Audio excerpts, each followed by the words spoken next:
and the modern era. More on that in a moment. Joining us here in studio in our panel are Shane Byrne, and in our Cork studio, Donal Lennon, who will also be joined on the phone by a number of special guests as we proceed with this conversation. But Shane Byrne, first of all, why do Ireland find it really hard to get wins in this championship? Start with a nice easy question. Yeah, thanks. I suppose in recent years it's been all about consistency. But one thing that has to be said that people have to realise is that the Six Nations is, there's a reason why it's one of the premier competitions in the world rugby. It's because it's bloody hard to win. Trends are booked every single time. Old foes can always raise a game. Teams who were playing terrible all the way up until the Six Nations but managed to pull out an incredible performance. It's hard to get a run right through. But definitely with an Irish point of view, like if you think Wales, I think, are going, now Don might be able to make sure that this is right, but I think Wales are going for the first ever 3 in a row. And that's, that just says in the long history of the competition how hard it is. But look, Ireland, it's all about consistency. Over the last 10, 15 years, particularly the last 10 years, we've had good sides. We've had good teams that can compete the whole time. But yet we have this terrible ability to play fantastic one week, and then the next week the same bunch of players, whatever it is mentally, can just come out and play terribly. Donal, what's your thoughts on all this? Yeah, I think it's the nature of the championship, really, Darren. You're asked to play 5 big test matches in 7 weeks.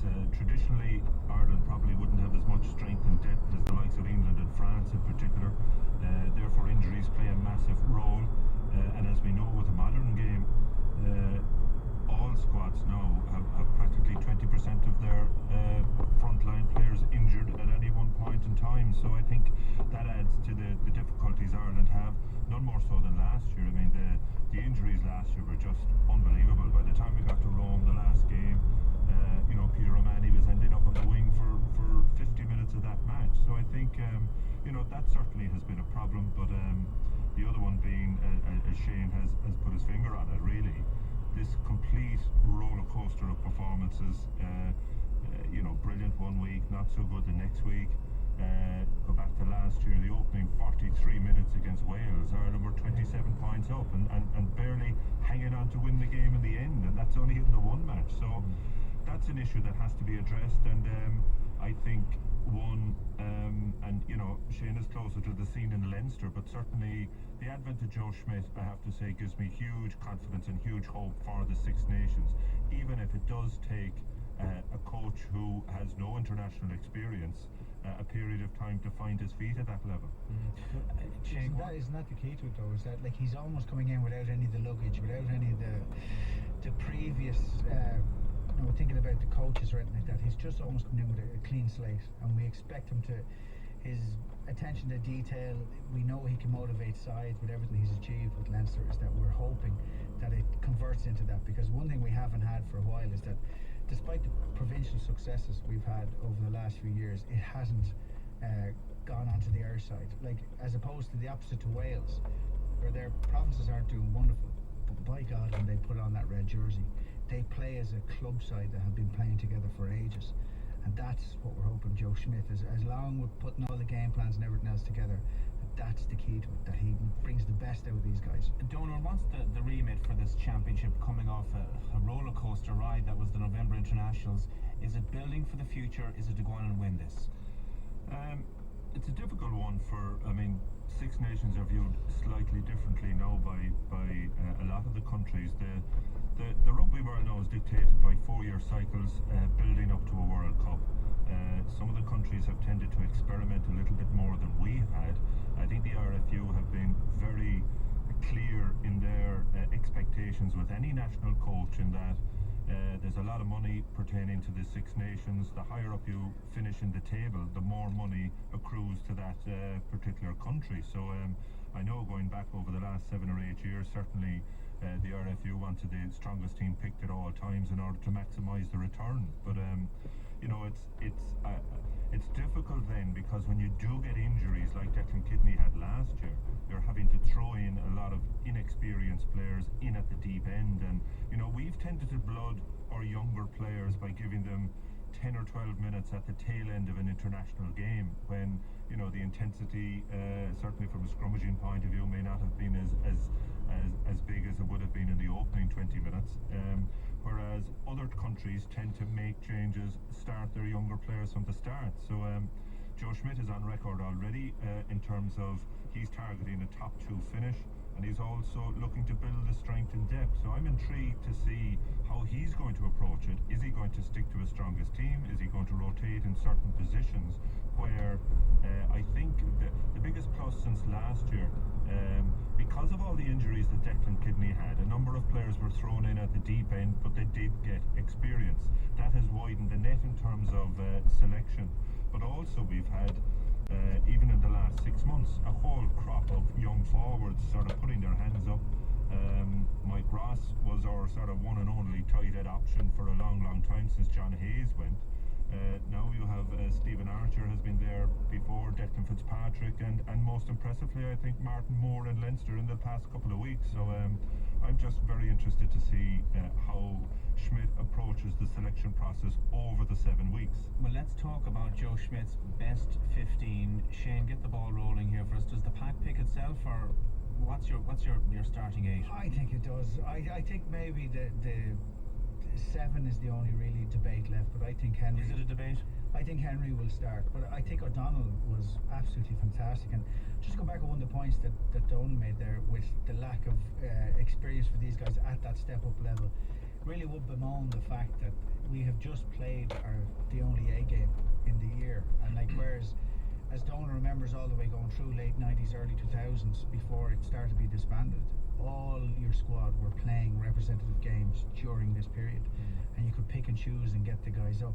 But yeah, I think it's Healy, Best, Ross, O'Connell,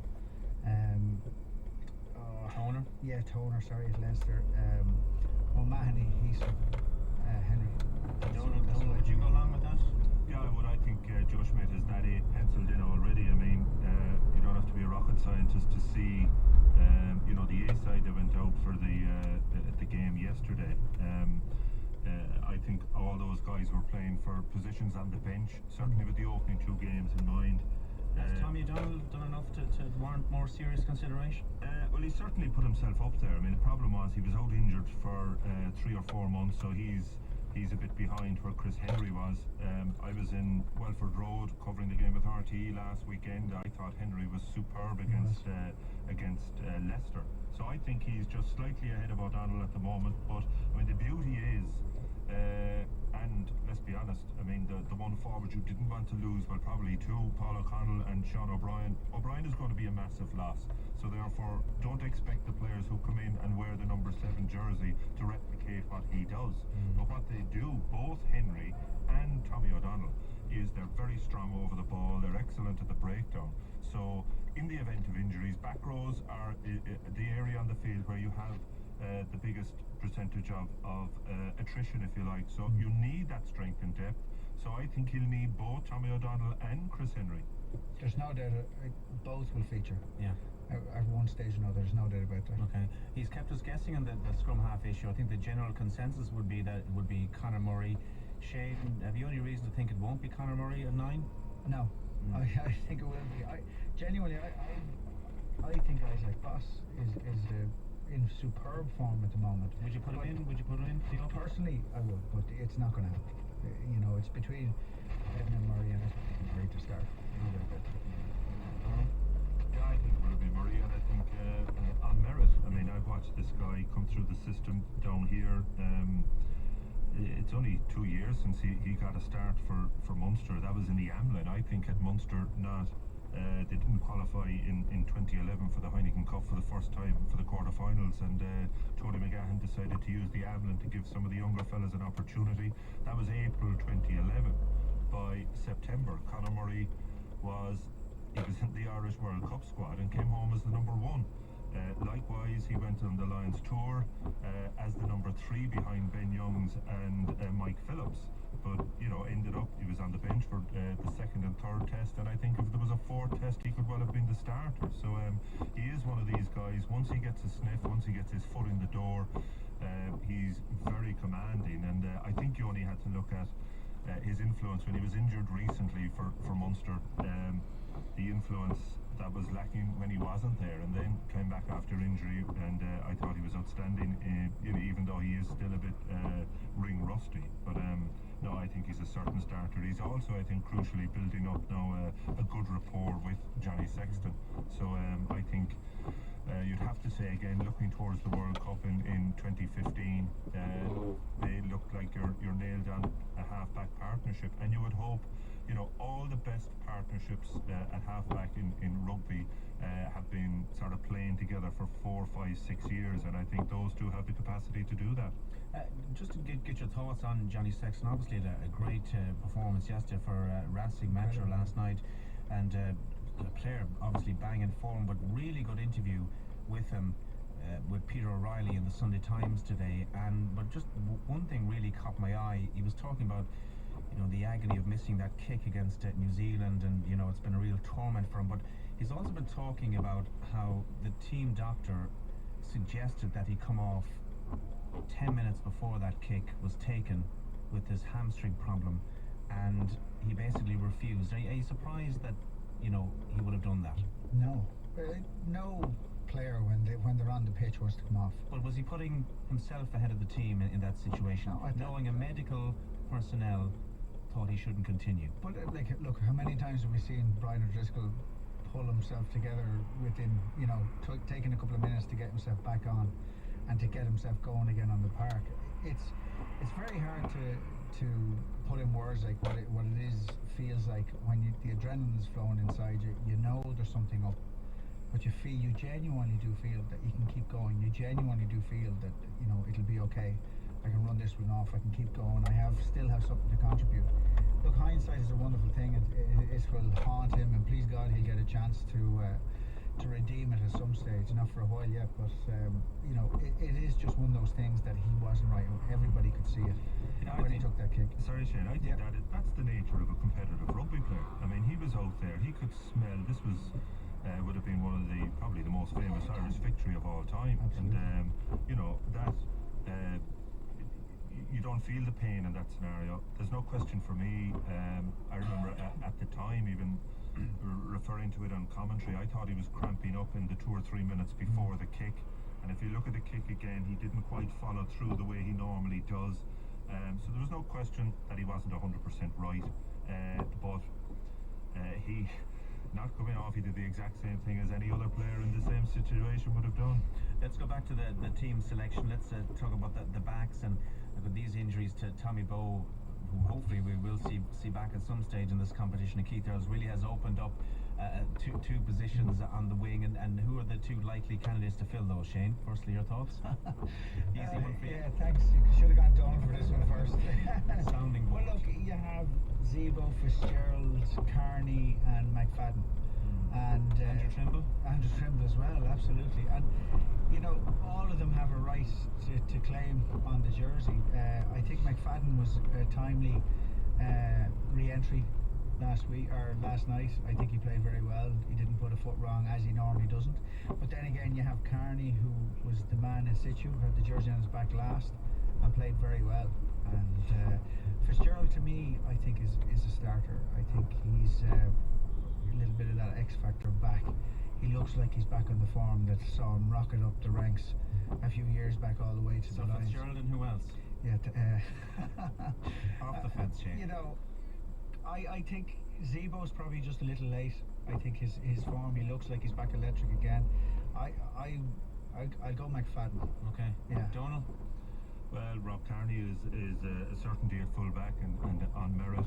Luke Fitzgerald has been outstanding, and personally thrilled to see him. Look, all the anguish, all the hassle, and all the injuries he's had over the past number of years.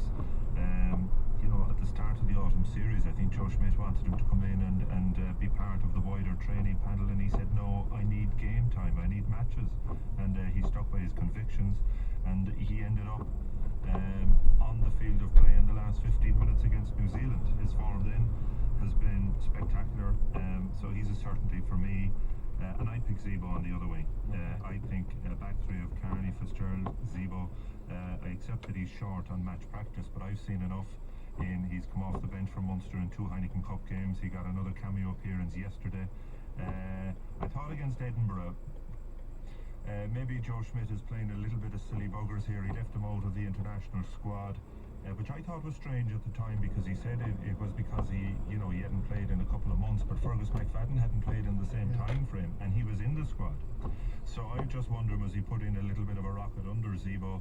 I thought when he came on against Edinburgh last week, his work rate off the ball, he was tracking all the ball carriers, looking to get on the ball. I thought he was excellent. So I just think he has the X factor. I mean, I've watched this guy since he was a young fella, and again, I think the higher up the levels he he plays, the better he looks. I mean, he came in on the Lions tour. I saw his first game against the Waratahs in Sydney. He almost scored with his first touch of the ball, and that's what he offers. I don't need to remind people of that unbelievable touch he had against Wales last week, last year, the try he scored in the corner from that brilliant pass from Brian O'Driscoll. But he has a try scorer's instinct. He put himself in the position where O'Driscoll knew that if he could thread that ball through the 3 Welsh defenders, that Zebo was going to be there. And I think that is the type of attacking prowess that we need. And let's be honest, our opening game is against Scotland at home. I don't think it's a huge risk to play him on the way to that game. Shane, is there just 2 other positions on the field worth talking about and debating about? Is there any chance he's going to break up the Triad and trust it at centre? I don't think so. I think Marshall is very close. He's thereabouts. But I think Darcy's form will keep the steadiness between O'Driscoll and himself. There's no doubt O'Driscoll's going to get picked, particularly as Smith is part of the reason that he's playing another year. But he's under the spotlight. No doubt. Look, he has pressure on him. But I think they'll go with the partnership that has, I think it's the world record holder now at this stage. And Darcy hasn't been playing bad for Leicester at all, and Marshall is there waiting in the wings. Okay, look, we're going to talk about our opponents now. We're going to move this on, and let's look at our first opposition next Sunday. It's Scotland, a team that finished 3rd last season after wins against Ireland and Italy. Their coach, Scott Johnson, believes that this year's competition is very unpredictable. He feels there'll be upsets galore. We'll have to see about that. I'm sure he's hoping that his side can take advantage and get themselves in the mix. But let's get the view of the Scottish captain, Kelly Brown. It's one of the biggest challenges that we could have been thrown in the first week, but as a squad it's one we're really looking forward to. But you'll take great heart from the performance and the results and inflicting some pain on Ireland last year. I think it showed that we can win these games. In saying that, the Irish, I would imagine, will be slightly angry after that game as well. So it's going to be tough, but we just got to focus on ourselves and just make sure that all of the squad are at or very, very near their absolute peak. And if we can do that, then we can put the Irish under pressure. How different do you expect, or how different a force would you envisage Ireland being under Joe Schmidt?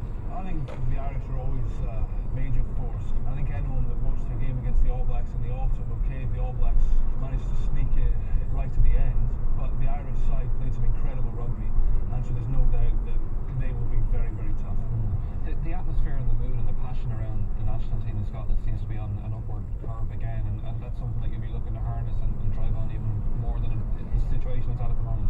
Yeah, well, we managed to finish 3rd in the Six Nations last year, which was our highest finish for quite a number of years. But we're aware as a side that we're nowhere near the finished article, so we need to keep on working hard, keep on improving, and also it's about just making sure that week in, week out we are consistent, because Scottish sides in the past were able to maybe raise their games every now and again, but it's about just doing that week in, week out.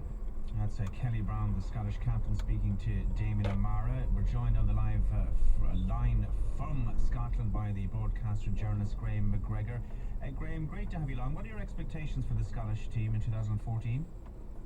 Great to be along, Don. The expectations, well, that point in the season